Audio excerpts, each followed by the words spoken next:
Hello friends, welcome back. स्वागत है आपका इकोनॉमी के हमारे बहुत ही इंटरेस्टिंग टॉपिक जिसका नाम है crypto banking and decentralised financing. Crypto या डिजिटल करेंसीज पे हम लगभग 2 लेक्चर्स ऑलरेडी डिलीवर कर चुके हैं। सबसे पहले जिसमें हमने बहुत डिटेल में समझाया कि जो डिजिटल करेंसीज हैं या वर्चुअल करेंसीज हैं, क्रिप्टो करेंसीज हैं, ये एक्चुअली होती क्या हैं।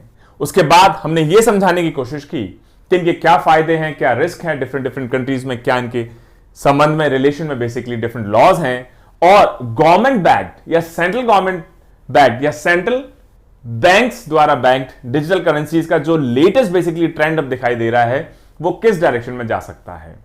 उसी को एक्सटेंड करते हुए आज का टॉपिक हमको समझाएंगे आपको कि डिजिटल करेंसीज को ओन करना तो एक बात है, इंडिविजुअल कैपेसिटी में आप ओन कर सकते हैं, बट आज के लेक्चर में हम समझाएंगे कि डिजिटल करेंसीज पे बेस्ड जो बैंकिंग अब स्टार्ट हो गई है, जिसको डिसेंट्रलाइज्ड फाइनेंसिंग भी कहा जा रहा है, ये एक्चुअली कॉन्सेप्ट क्या है दोस्तों।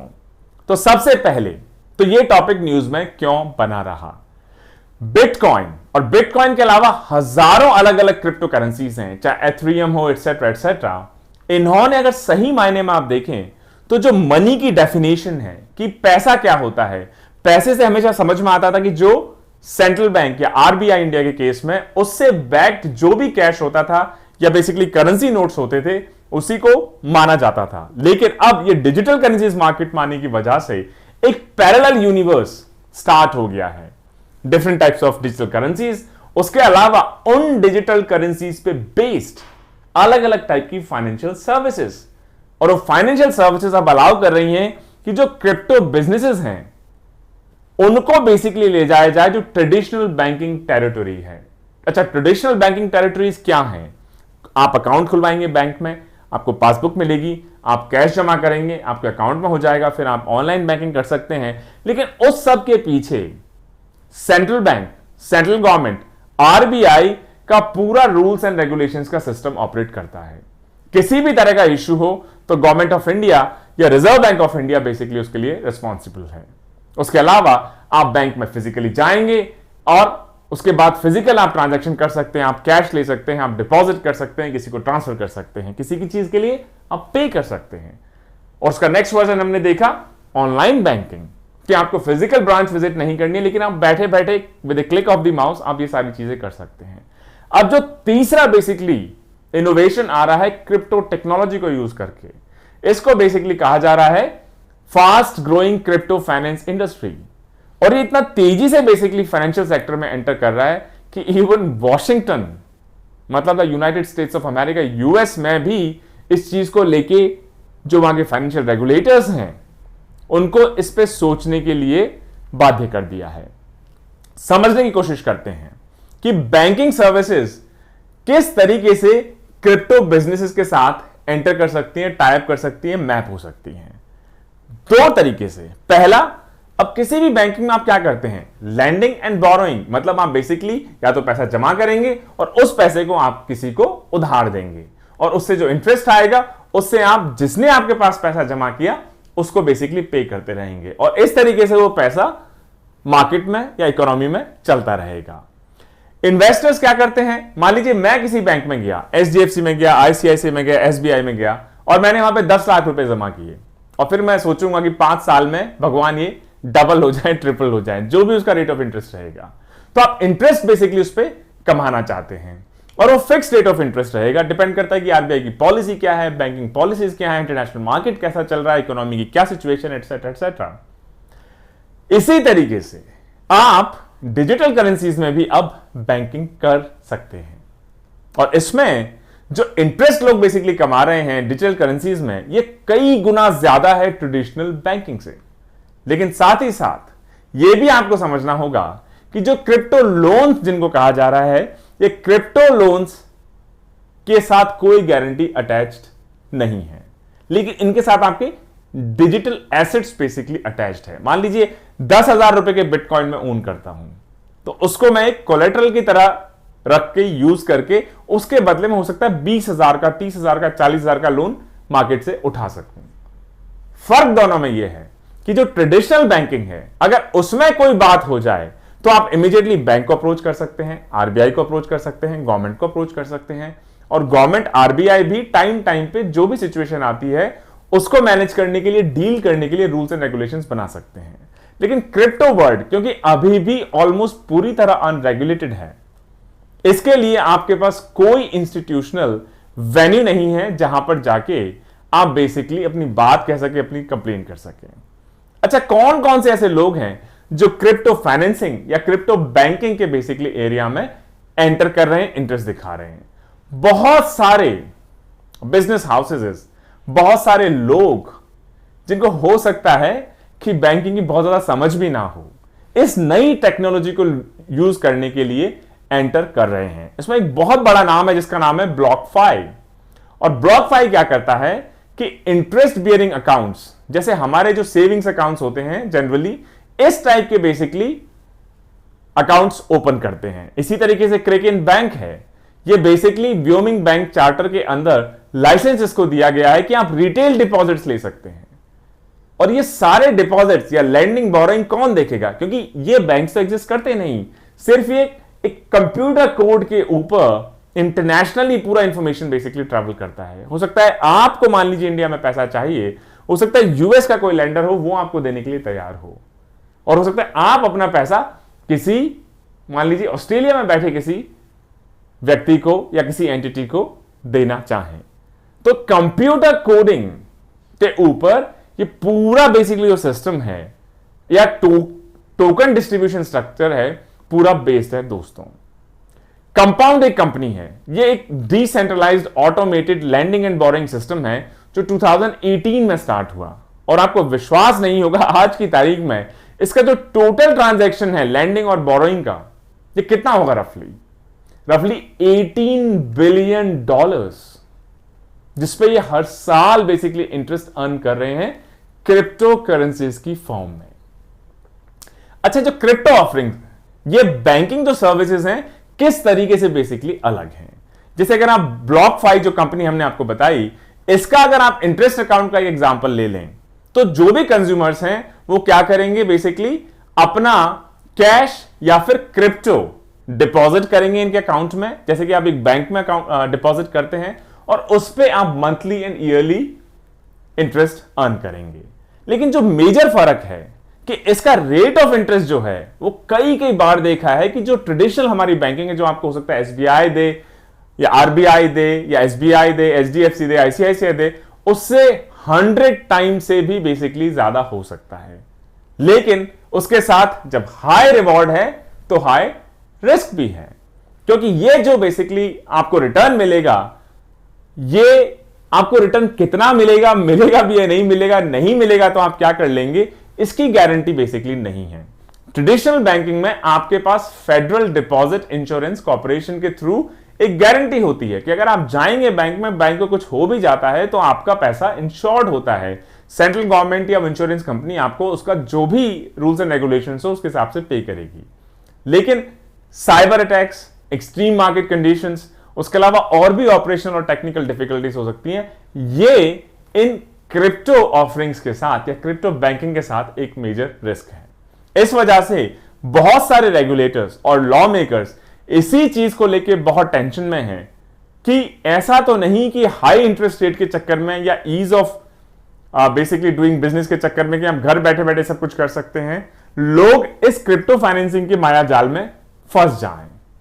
और कई बार ऐसा भी होता है कि जो ट्रेडिशनल बैंक्स हैं, मान लीजिए ट्रेडिशनल बैंक्स क्या करते हैं, मान लीजिए एसबीआई है, उसके पास मान लीजिए जहां पे मैं हूं अभी चंदौली में 1 लाख कस्टमर्स हैं, वो 1 लाख कस्टमर्स अपना पैसा लेके एसबीआई में जाएंगे, जमा करेंगे। एसबीआई फिर देखेगा कि वो सबसे ज्यादा फायदा कहां कमा सकता है, तो वो कुछ कंपनीज को लैंड करेगा, कुछ प्रोजेक्ट्स में पैसा लगाएगा, कुछ लोगों को उधार देगा, और उससे उसको जो इंटरेस्ट मिलेगा उसमें से जिनका पैसा इस बैंक में लगा हुआ है उनको पैसा वापस करेगा, कुछ इंटरेस्ट भी साथ में देगा। एग्जैक्टली सेम फॉर्मेट यूज करती हैं क्रिप्टो करेंसीज। लेकिन बैंकिंग में क्या होता है कि आपको एक रिजर्व मेंटेन करना पड़ता है, सीआरआर एक्सेट्रा, बहुत सारे रूल्स हैं जो हम आपको इकोनॉमी के लेक्चर्स में बताएंगे। लेकिन क्रिप्टो वर्ल्ड में इस तरह का कोई रिजर्व मेंटेन करने की जरूरत नहीं है। और इस वजह से कि अगर आपके ट्रेडिशनल बैंकिंग में कोई दिक्कत भी आ जाती है, मार्केट स्लो डाउन हो जाता है, तो भी बैंक के पास, क्योंकि आरबीआई ने मैंडेट किया है कि इतना परसेंटेज आपको रिजर्व रखना पड़ेगा, उस वजह से उनके पास हमेशा लिक्विडिटी मेंटेन होती है। उस पैसे में से वो बेसिकली अपने जो बैंक अकाउंट होल्डर्स हैं उनको रिटर्न कर सकते हैं। लेकिन क्रिप्टो वर्ल्ड में ऐसा रिजर्व मेंटेन करने की कोई जरूरत नहीं है, क्योंकि कोई रेगुलेटर नहीं है, किसी का कंट्रोल नहीं है। और इस वजह से इसका एक फायदा हो गया कि आपको रिजर्व नहीं रखने, तो वो पैसा आपके लिए फ्री है, आइडल लाई नहीं कर रहा है, उसको आप लगा सकते हैं, इसलिए आपको हाई रेट ऑफ इंटरेस्ट उस पर मिल सकता है। लेकिन नुकसान ये हो गया कि अगर कोई बात हो जाए तो क्योंकि कोई रिजर्व मेंटेन नहीं है, तो वो बैंक या वो कंपनी आपको कहां से पैसा चुकाएगी। जैसे BlockFi का एग्जांपल हम फिर से लेते हैं। ये क्या करती है कंपनी, जो बड़े बड़े हेज फंड्स हैं और इंस्टीट्यूशनल इन्वेस्टर्स हैं, जो बेसिकली क्रिप्टो जो मार्केट है इसमें क्या खामियां हैं इनको एक्सप्लॉइट करती है, उनको बेसिकली ये पैसा देते हैं। और सच्चाई ये है कि किसी तरह कोई एसेट अटैच नहीं है। मतलब आपने मान लीजिए किसी हाइड्रो पावर प्रोजेक्ट में पैसा लगाया, तो अगर प्रोजेक्ट आपको पैसा नहीं देता है तो हाइड्रो पावर प्रोजेक्ट तो आपके पास है, कल को उसको नीलाम करके उसको बेच के उससे वो पैसा आप वसूल सकते हैं। लेकिन क्रिप्टो में आप क्या बेचेंगे, कोई एक्चुअल फिजिकल एसेट तो उसके साथ अटैच है ही नहीं। लेकिन अगर सक्सेसफुल रहे तो हो सकता है बहुत सारा पैसा बना ले, अगर गड़बड़ हो गई तो हो सकता है कि काफी कुछ आपको गंवाना पड़ जाए। एक और नया कॉन्सेप्ट समझते हैं जिसका नाम है स्टेबल कॉइन। स्टेबल कॉइन, नाम सोचिए, स्टेबल कॉइन मतलब ऐसा कॉइन जो स्टेबल रहे, ज्यादा वॉलेटाइल ना हो। अब क्रिप्टो डेफिनेशन से ही बहुत वॉलेटाइल है। बहुत बार आप न्यूज में पढ़ते होंगे कि बिटकॉइन आज 20% बढ़ गया, 30% क्रैश हो गया, 40% बढ़ गया, ऐसे क्रैश हो गया। तो वो बहुत ज्यादा वेरी करता है। अगर आप 100 रुपए का नोट देखें, 500 रुपए का नोट देखें, 2000 का नोट देखें, तो 500 की वैल्यू 500 रहेगी, 1000 की 1000 रहेगी। इंटरनेशनल मार्केट में मान लीजिए एक्सचेंज रेट चेंज भी होता है तो बहुत ज्यादा वेरिएशन नहीं आता, क्योंकि आरबीआई की उसको बैकिंग होती है, सेंट्रल गवर्नमेंट की उसको बैकिंग होती है। क्रिप्टो की किसी की बैंकिंग नहीं होती। और बहुत सारे कंट्रीज में, जैसे चाइना है, उसने तो इसको इनवैलिड या इलीगल बेसिकली डिक्लेयर कर दिया है। इस वॉलेटिलिटी को क्रिप्टो मार्केट की कंट्रोल करने के लिए, मैनेज करने के लिए एक नया कॉन्सेप्ट इंट्रोड्यूस किया गया है जिसको कहा जाता है स्टेबल कॉइन्स। और स्टेबल कॉइन्स ये क्रिप्टो करेंसीज हैं जिनको पैक किया जाता है stable assets, generally US dollars के साथ। मतलब फ्री मार्केट में फ्लोट नहीं करने दिया जाता, लेकिन मान लीजिए कह दिया जाए कि ये स्टेबल कॉइन है, एक स्टेबल कॉइन की वैल्यू $2 के इक्विवेलेंट रहेगी, तो आप पीस ऑफ माइंड में जी सकते हैं कि चाहे मार्केट में कुछ भी हो, लेकिन स्टेबल कॉइन है तो ये डॉलर की वैल्यू के हिसाब से ही सिर्फ ऊपर नीचे होगा। क्रिप्टो मार्केट का इसमें बहुत ज्यादा फर्क नहीं पड़ेगा। मतलब इसमें जो स्टेबल एसेट हो उसके साथ इसको आप सिंक कर देंगे, बेसिकली मैप कर देंगे। तो इससे जो इश्यूज हैं कि क्रिप्टो मार्केट बहुत वॉलेटाइल है, फ्लक्चुएट होता है, उसको बेसिकली एक लिमिट तक कंट्रोल किया जा सकता है। अब जैसे पॉपुलर अगर आप कुछ इसमें से देख लें, तो जो टेथर करके जो बेसिकली क्रिप्टो करेंसी है या स्टेबल कॉइन है, उसको यूएसडी के साथ मैप किया गया है कि टेथर की वैल्यू यूएसडी के हिसाब से या यूएसडी कॉइन के हिसाब से बेसिकली चेंज हो जाएगी। और इस वजह से ये स्टेबल कॉइन का कॉन्सेप्ट आ रहा है नया, ये बहुत तेजी से पॉपुलर होता जा रहा है। अगर आप कुछ देख लें तो जनवरी 2021 में स्टेबल कॉइन्स का मार्केट था रफली $29 बिलियन। और अभी अगर आप देख लें अर्ली सितंबर में, तो ये बढ़ के हो गया $117 बिलियन। तो इस वजह से क्रिप्टो करेंसीज का ट्रेडिशनल मार्केट तो है ही है, लेकिन स्टेबल कॉइन्स जिसको आप एक्चुअल स्टेबल एसेट के साथ मैप कर देंगे, उसको अब बहुत तेजी से अडॉप्ट किया जा रहा है दोस्तों। अब जो गवर्नमेंट इश्यूड मनी है, सेंट्रल बैंकर्स क्या करते हैं कि डिमांड एंड सप्लाई को मैचअप करते हैं, और आरबीआई या रिजर्व बैंक ऑफ इंडिया या फेडरल बैंक एक रिजर्व बेसिकली मेंटेन करने के लिए कहते हैं। उसी तरीके से स्टेबल कॉइन्स को भी हिसाब से तो रिजर्व मेंटेन करना चाहिए, लेकिन ऐसा कोई रिजर्व आप डॉलर के साथ पैक तो कर देंगे, लेकिन रिजर्व आप वर्चुअल वर्ल्ड में कैसे मेंटेन करेंगे? ना ही तो आपके पास गवर्नमेंट सिक्योरिटीज है, ना ही आपके पास एक्चुअल कैश है। और यही चीज हमारे पॉलिटिशियंस को, रेगुलेटर्स को, सेंट्रल बैंक्स को लगातार सता रही है कि अगर एक सडन कोलैप्स हो जाए इस पूरे मार्केट में, एक बबल टाइप बना हुआ है, अगर इसमें कोई ऐसा ग्लिच आ जाए, एक्सप्लॉइट कर ले, कुछ दिन पहले हमने सुना था कि $600 मिलियन के क्रिप्टो कॉइन्स को किसी ने हैक कर लिया था। तो बहुत सारे लोगों की लाइफ फाइनेंशियली रियून हो सकती है दोस्तों। और इन सब को एड्रेस करने के लिए, जैसा हमने अपने लेक्चर 1 में बताया, उसके बाद फॉलोइंग लेक्चर में बताया कि सेंट्रल बैंक अपनी डिजिटल करेंसी लाने के डायरेक्शंस में अब बहुत तेजी से काम करना शुरू कर चुके हैं। सेंट्रल बैंक्स ने कहा है कि प्राइवेट प्लेयर्स की जो वर्चुअल दुनिया बनी हुई है, जिसमें कोई रेगुलेटर नहीं है, कोई रूल्स नहीं है, कोई रिजर्व्स नहीं है, कोई बेसिकली फेडरल बैकिंग नहीं है गवर्नमेंट की, और बहुत रिस्की एसेट्स हैं जिसमें लोग बेसिकली ज्यादा इंटरेस्ट रेट कमाने के लिए जंप इन कर रहे हैं, इसको टैकल करने के लिए क्यों ना सेंट्रल बैंक्स जो हैं, जैसे आरबीआई हमारे यहां पर हैं या फेड्स हैं यूएस के, ये अपनी crypto currency, government issues crypto currency basically introduce करना शुरू कर दें। और बहुत सारे कंट्रीज, इनफैक्ट इंडिया के आरबीआई ने भी अब, और यूनाइटेड स्टेट्स ने भी जो सेंट्रल बैंक डिजिटल करेंसीज हैं, जिसको कहा जाता है सीबीडीसी, इनकी डायरेक्शंस में काम करना शुरू कर दिया है। और इस तरीके से जो यूएस डिजिटल डॉलर, ये हो सकता है अगर इंट्रोड्यूस हो तो ये जो टोटल माया जाल है प्राइवेट वर्चुअल करेंसीज का, ये इमीडिएटली कोलैप्स हो जाए।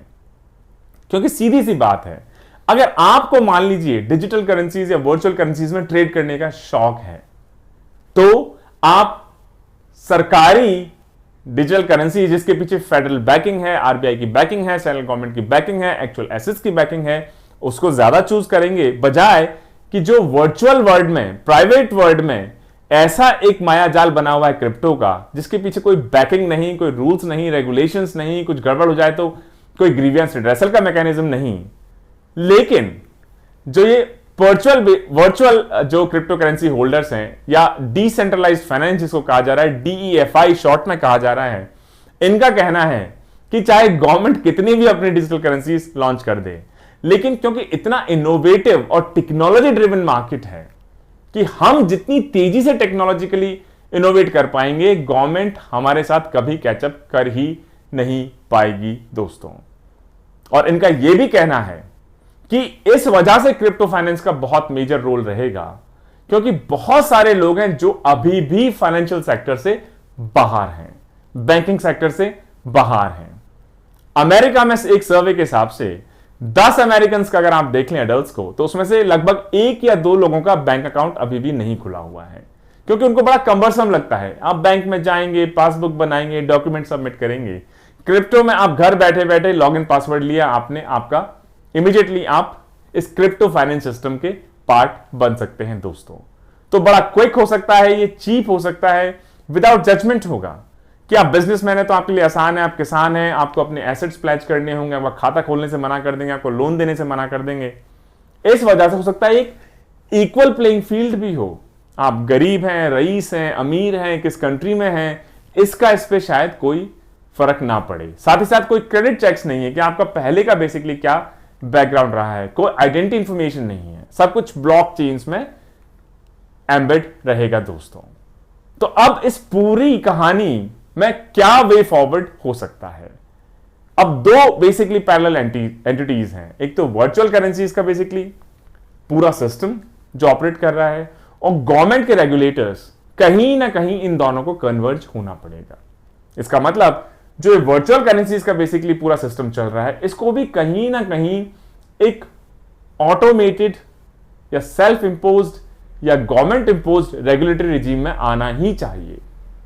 इसी तरीके से डिसेंट्रलाइज्ड फाइनेंसिंग प्रोटोकॉल्स, DEFI, इनको भी धीरे धीरे टाइम के साथ डेवलप करना पड़ेगा। इनके ऑडिट प्रोटोकॉल्स डेवलप करने पड़ेंगे, इनके रिस्क पैरामीटर्स डेवलप करने पड़ेंगे, इनके रूल्स एंड रेगुलेशंस डेवलप करने पड़ेंगे। उसके अलावा बेसिकली जो गवर्नमेंट है, इसको भी अपनी डिजिटल करेंसीज को लॉन्च करने की तरफ बहुत तेजी से आगे बढ़ना होगा। तो दोस्तों, आज का लेक्चर जो था बेसिकली क्रिप्टो फाइनेंसिंग या क्रिप्टो बैंकिंग या डिसेंट्रलाइज्ड फाइनेंसिंग पे आपको पसंद आया होगा। Stay tuned for our next set of videos. Until then, Jai Hind, जय भारत।